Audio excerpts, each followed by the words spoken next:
राजस्थान में 7 सीटों पर होने वाले उपचुनावों को लेकर बीजेपी कांग्रेस आमने सामने है। दोनों दल एड़ी चोटी का जोर लगा रहे हैं, लेकिन इन सबसे ज्यादा चर्चा हनुमान बेनीवाल की पार्टी आरएलपी की है। हनुमान बेनीवाल राजस्थान के फायर ब्रांड नेताओं में शामिल है, जिनका हर बयान हेडलाइन बन जाता है। उनके ठाठ राजस्थान की राजनीति में उन्हें अलग ओहदा दिलाते हैं। बेनीवाल को सूबे के उन नेताओं में गिना जाता है जिन्हें बीजेपी कांग्रेस जैसी पार्टियां भी हल्के में नहीं लेती हैं। विधायक से सांसद बने हनुमान बेनीवाल इस बार खिवसर सीट को लेकर चर्चा में है। यहाँ पर बीजेपी आरएलपी की तगड़ी फाइट है। खिवसर और नागौर पर बेनीवाल परिवार का वर्चस्व रहा है। यहाँ पर उनका परिवार 47 सालों से सक्रिय है। हनुमान बेनीवाल के पिता रामदेव बेनीवाल 2 बार खिवसर से विधायक बने, जो पहले मुंडावा सीट के नाम से जानी जाती थी। यहाँ पर उन्होंने 1977 में कांग्रेस की टिकट पर चुनाव लड़ा, तो वहीं 1995 में लोकदल से, जबकि 2008 में परिसीमन के बाद ये खिवसर विधानसभा सीट बन गई। यहाँ पर 2008 में बेनीवाल बीजेपी से चुनाव लड़े और जीत हासिल की। बेनीवाल भी अपने पिता के नक्शे कदम पर चले। उन्होंने भी ना कहूँ से दोस्ती ना कहूँ से बैर की रणनीति बनाई।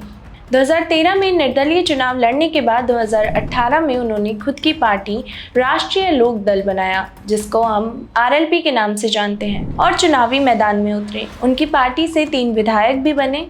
2019 के चुनाव में फिर बेनीवाल ने बीजेपी का दामन थाम लिया और जीत हासिल की। हालांकि 2020 में किसान आंदोलन पर किसानों का साथ देते हुए उन्होंने एनडीए से किनारा कर लिया। 2023 में वह अकेले मैदान में उतरे, लेकिन इस बार हालत पिछली वाली नहीं थी।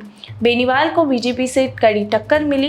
वह मात्र 2000 वोटों से जीते, जबकि लोकसभा 2024 में बेनीवाल ने इंडिया गठबंधन का हाथ थामा। हनुमान बेनीवाल को 2023 में हुए विधानसभा चुनाव में बीजेपी से रेवंत राम डांगा ने कड़ी टक्कर दी थी। इसकी उम्मीद तो शायद आरएलपी प्रमुख हनुमान बेनीवाल को भी नहीं थी। खिवसर की राजनीति को पास से समझने वाले जानकार मानते हैं, अगर हनुमान बेनीवाल किसी बड़े चेहरे को मैदान में नहीं उतारते तो विधानसभा चुनावों की टक्कर उपचुनाव में भारी पड़ सकती है।